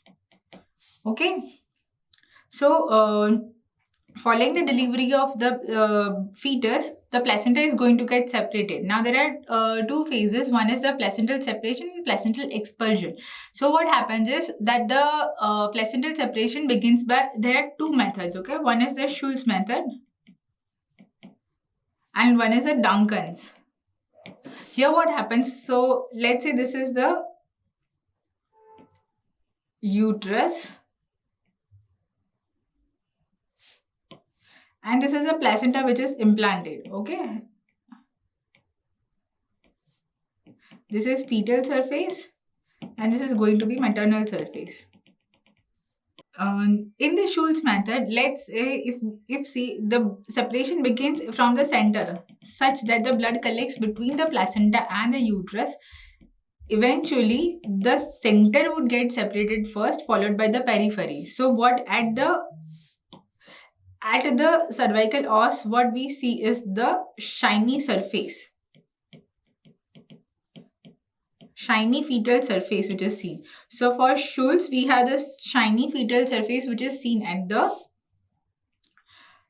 os first. Okay, in case of the Duncan's, what happens is the separation of the fetus, the placenta begins from the periphery and the blood trickles out first, followed by the dirty maternal surface. Okay, dirty and rough maternal surface we get at the placental or at the internal os. So here we have the dirty maternal surface. So you have to remember like this, D stands for Duncan and D stands for the dirty maternal surface, okay, of the placenta. So these are the two methods by which we get the placental separation. Now if we talk about the signs of the placental separation.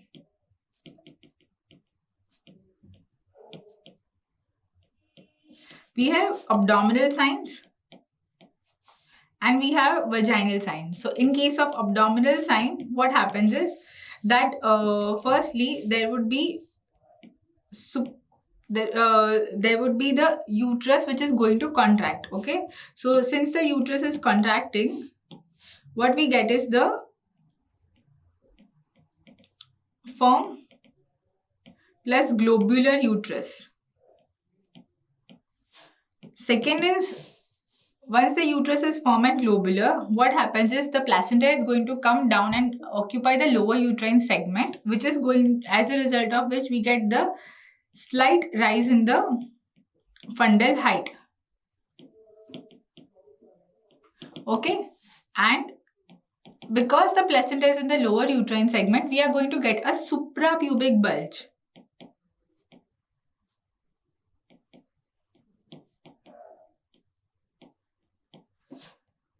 Lastly, if you are trying to push the uterine fundus upwards, what happens is the cord which we are seeing. So if you are trying to push the fundus upwards, the cord which is present, it is not going to recede upwards, okay. It is not going to be taken away with the upward. Instead, it stays at the same length. So non-receding of the cord.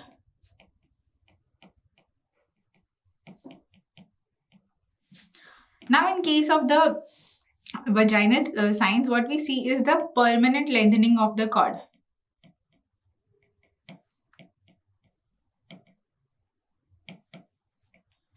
And there is a gush of blood, what we see. Okay, so which is coming down the placenta. So these are the signs of the placental separation. Now, what we are doing is the active management of the third stage of labor to prevent the postpartum hemorrhage, okay. So what you give here, the components would be oxytocin, okay. You have to give oxytocin, which is, you can give 10 units IM, or you can give as the IV infusion, diluted infusion. Never give IV bolus, okay. You should never ever give IV bolus. Is never going to give, because it can lead to sudden hypotension. The next step in the is the controlled contraction.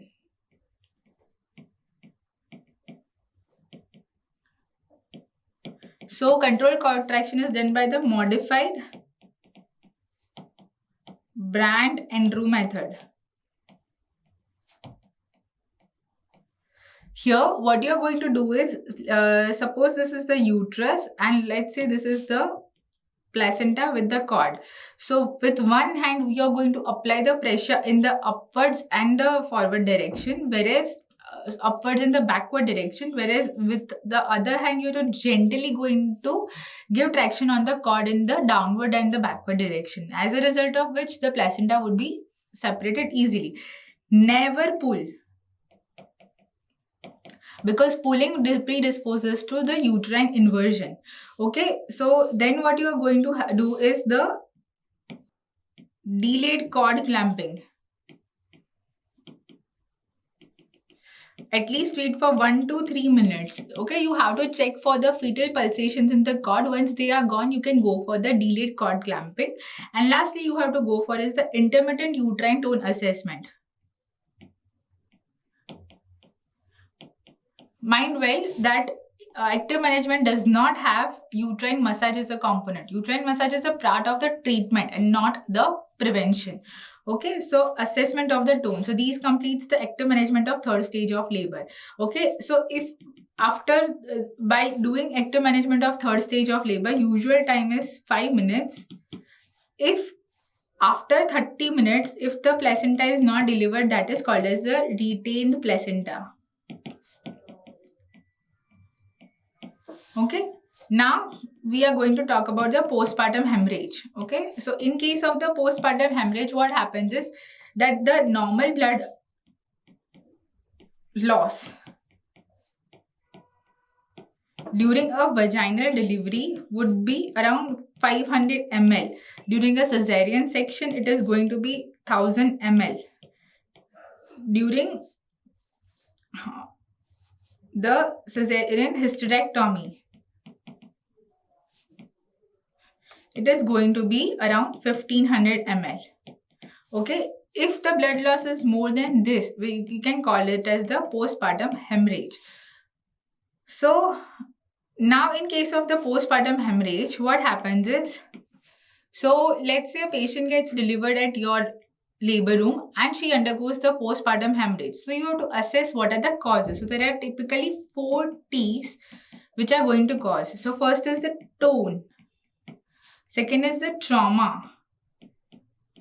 Third would be the thrombin or the coagulant system. And lastly would be the retained products of the conception.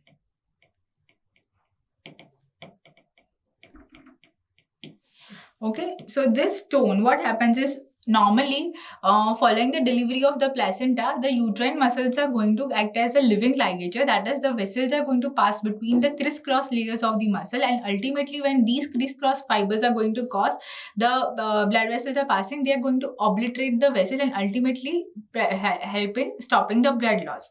So if the tone is not good, that is, these muscles are not going to act as living ligature, what happens is bleeding from the blood vessels continues and ultimately it leads to the continued bleeding. So atonic PPH occurs. So this atonic PPH is the most common type of PPH what we observe. Okay. The next is the traumatic PPH. Okay, so that could be trauma to the vagina, to the cervix, or to the perineal tissue, ultimately leading to the bleeding, continuous bleeding. It can also occur because of the rupture of the uterus or because of the rupture of the previous scar. And predisposing factors to this would be the forceps delivery, okay, or instrumental delivery, or big baby. These are the predisposing factors. Then if there are abnormalities in the coagulant system, such as if the patient is having DIC, or if she is having the clotting factors deficiency, or the platelet count is low, all these things would be leading to the it can lead to postpartum hemorrhage. And lastly we have is the tissue that is inside the uterus, which is the retained products of the conception.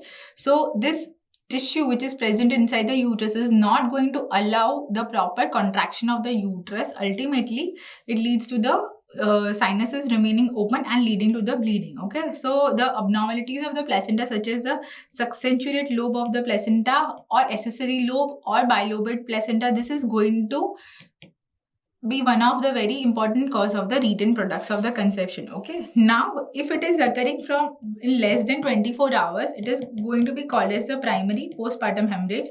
If it is occurring of more than 24 hours, this is going to be called as the secondary postpartum hemorrhage. Okay, the most common cause of the primary postpartum hemorrhage is going to be the atonic. And in case of secondary, which is occurring after 24 hours, the retained products of conception is going to be the most important cause. So once this patient comes to your labor room, what you have to do is just hemodynamically stabilize with the help of 2 large bore IV needles. Along with that, take the blood for the cross match plus transfusion and arrange. Also start simultaneously giving the ringer lactate solution or normal saline, that is crystalloids. And later on, when the blood is arranged, you give the blood products. Okay, so this is one step component which has to be done for every patient. Simultaneously, you have to assess the tone of the uterus. Before that, you have to also go for the exploration of the genital tract. Okay, if you find any kind of the tears, just repair them. Okay, if the tone is decreased, that is the atonic uterus, your next plan would be just give uterotonics. Okay, so what we have is the oxytocin, methergin, or methyl ergometrin. Then what we have is the carboprost, which is PGF2 alpha, and mesoprost, which is PGE1. Okay, and lastly we have the tranexamic acid.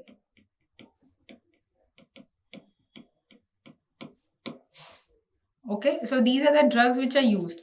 So oxytocin can be given as IM or IV infusion, that is 10 to 20 units in 500 cc of the ring-elected or normal saline. Methergin or methyl ergometrin is to be given in the dose of 0.25 ml. Carboprost, this is one of the most effective uterotonics. What you need to give is 250 micrograms, which can be repeated in a total of maximum 8 doses at the interval of 15 minutes. Okay, the side effect which is seen is that it is going to cause the diarrhea or nausea, vomiting, and it is also going to cause the bronchoconstriction. So this bronchoconstriction is going to make it as a contraindication in the asthmatic patients. Okay, in case of the mesoprost, what happens is that this is safe in the case of the asthmatic patients. Okay, you have to give the misoprostol in the dose of 800 micrograms, which can be given sublingually or per rectally. Okay, lastly, if all these drugs are not going to act, then we can go for tranexamic acid. Okay, so majority of these patients would be recovered with the help of the uterotonic patient. But sometimes if these does not function, okay, what we have to go is for the using the tamponades. Okay, what in tamponades, what you have to go is for the bimanual compression of the uterus. So this is the bimanual compression of uterus. With one hand, which is in the fist form, you have to press against the with the help of the other hand. So one hand is intravaginal and one hand is per abdominal, and you have to compress the two layers of the uterus in between these two. So this is one method where you can go. The second method is the use of the vaginal packing and the vaginal use of the Foley's catheter, or you can use Sangsteken's Blackmore's catheter or Buckree balloon or condom catheter. But the idea behind is that you have to use around 300 to 400 ml of the warm normal saline, and you just have to inflate it inside the uterine cavity. With the help of the Sangsteken Blackmore tube, we also can use the intravaginal bulb as well as the intrauterine bulb. So these are the other methods. The other method which we can use is the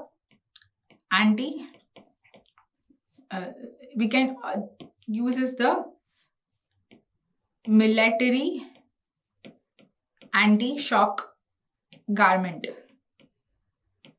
which is going to decrease the peripheral vascular resistance, and ultimately these are used as the just as a prophylactic measure when we are transferring the patient from a periphery to the other higher institutes. So these are all the temporary methods. Okay. So this was about the tamponade method. Then we can also go for the uterine massage is one of the method for the treatment of the postpartum hemorrhage and not for the prophylaxis. Okay, next comes is you can go for the surgical management with the B-Lynch suture or the other Cho square sutures. So this is the B-Lynch suture. Here what we are doing is that we are going to the suture is passed in the uterus such that the anterior wall and the posterior wall of the uterus, they are ultimately going to oppose tightly to each other, as a result of which it creates an external compression and the blood loss is stopped. Okay, so this is what happens with the case of the B-Lynch suture. Similarly, other compression sutures such as the Cho square sutures can also be used. Okay, if this does not work, we have to go for the stepwise devascularization, systemic devascularization of the lower genital tract. So what we do is, the first is the uterine artery ligation. Okay, this is done at the level of the internal os between the junction of the upper segment and the lower segment.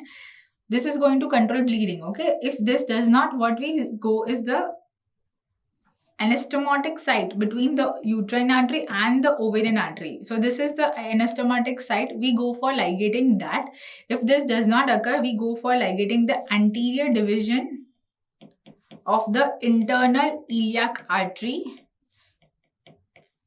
which is at least 5 centimeter from the common iliac artery. Okay, so doing this, we have to take care that the posterior division, okay, this is not to be ligated inside the loop, because it is ultimately going to compromise the blood supply of the lower extremities of the lady. So that's why we have to take care that only the anterior division of the internal iliac artery is ligated.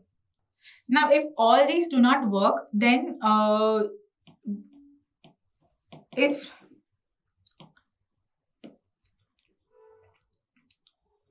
the uterus is still atonic, okay, and the patient is stable, we can go for the uterine artery embolization. Okay, if the patient is the family is completed, or the patient is hemodynamically unstable, the only option which we have is the hysterectomy or the postpartum hysterectomy, which is more commonly subtotal, that is cervix is spared. Okay, now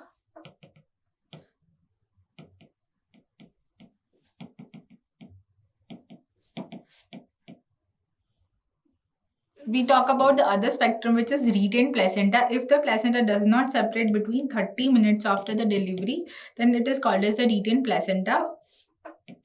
What we go for is the manual removal of placenta under general anesthesia. Okay, so if this does not take place, then what happens is that there might be, we cannot find the plane of separation.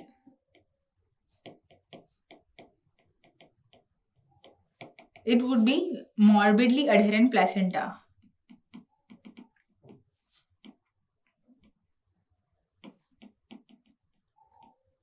Okay, so this is a very dangerous variety. Previous CS or previous hysterotomy predisposes to it. Okay, next is that this is most of the time it is going to be diagnosed intraoperatively or after delivery. But sometimes what happens is antenatally also we can diagnose with the help of the USG or Doppler.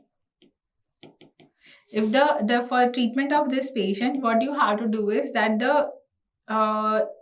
if the family is completed, you can go for hysterectomy. If the family is not completed, you can just ligate the that is no attempt to separate the placenta.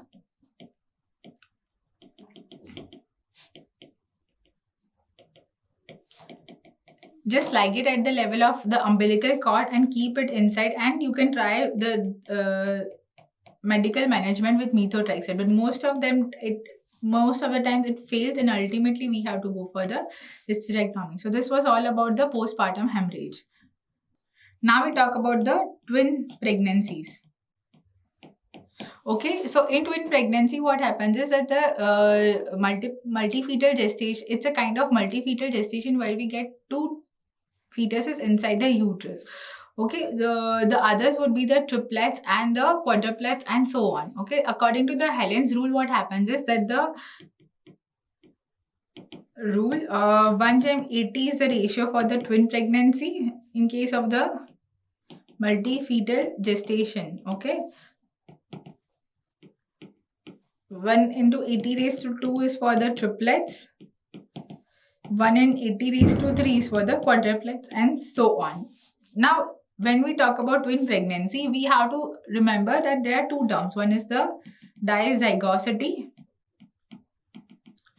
and the other one is the dichorionicity. Or zygosity and chorionicity, these are the two terms, okay?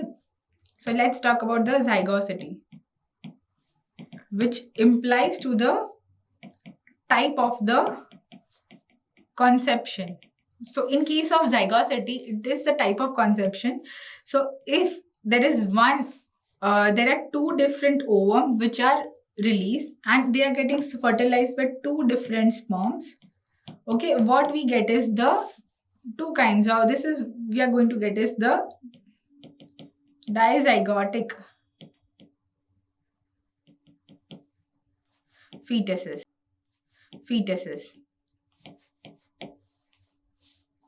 Okay.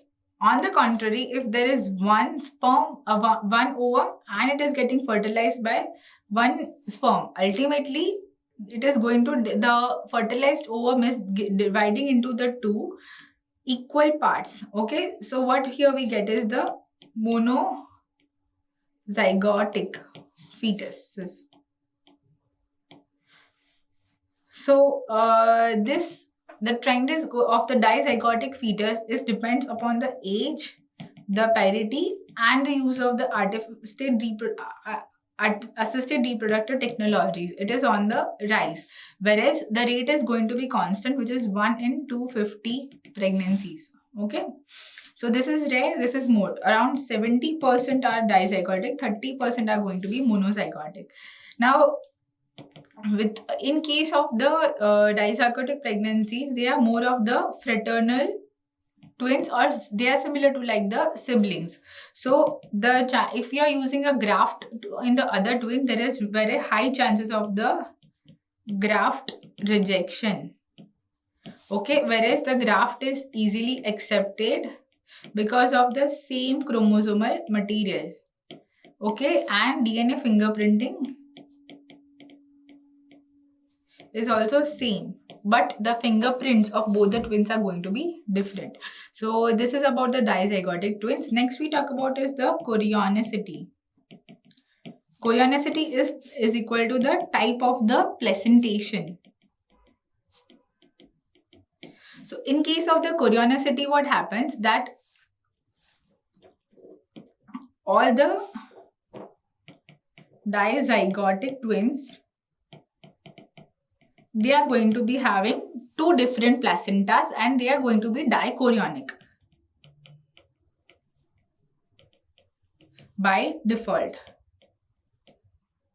Okay, so all the dizygotic twins are going to be dichorionic. Now if we talk about the monozygotic, okay, depending upon when the splitting of the fertilized ovum takes place, they can be either dichorionic or the monochorionic. Okay, so let's say the splitting takes place before 72 hours or less than 3 days. What happens is we are getting nothing is formed, that is no chorion is formed, no amnion is formed, and no inner cell mass. So what we get is out of those two fertilized splitting of the fertilized ovum, we get two placenta, two amnion, and two fetuses. Okay, so we are going to get two. Since placenta is equal to chorion, we get two chorions, and we are going to get dichorionic, diamniotic fetus. Okay.